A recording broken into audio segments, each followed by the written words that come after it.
think it's time for Congress to take action?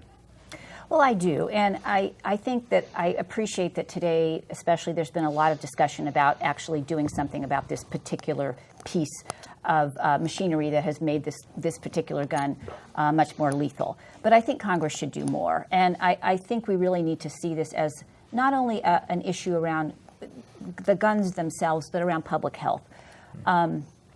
About 93 people die every day for gun violence in the United States. And I think we need to think about how we distinguish in some ways between the types of guns people reasonably use for hunting with these kind of weapons that really are only used to kill massive numbers of people.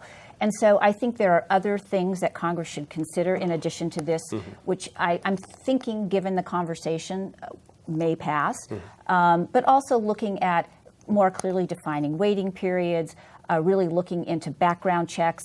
Certainly this wouldn't help in every situation, and every situation is a little bit different. But I think that we really need to look at things that can help ensure that we're keeping guns out of the hands of people who really are only thinking about using them to basically kill massive amounts of people.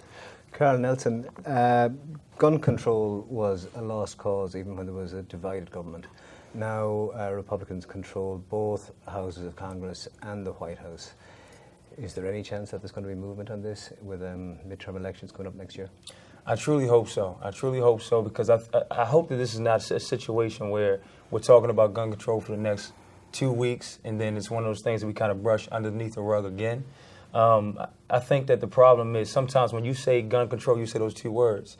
What happens is people automatically think that you're trying to take their guns away. You know, gun advocates and those who, everyone has the right to keep and bear arms. But at the same time, the question is, can we put limitations? This individual, this shooter, since the 1980s, he was collecting guns. He was collecting ammo. In the past year alone, he had purchased 33 weapons. This was reported. So I just think that when we're talking about gun control, if we had something in place that could put some limitations on, the amount of bullets and the amount of ammo that you can actually have in your possession, the amount of weapons that you can purchase, in terms of also you got to think about the background checks as well. So I do think it's time for them to kind of come together. This is a bipartisan issue. It should be a bipartisan issue moving forward, I believe.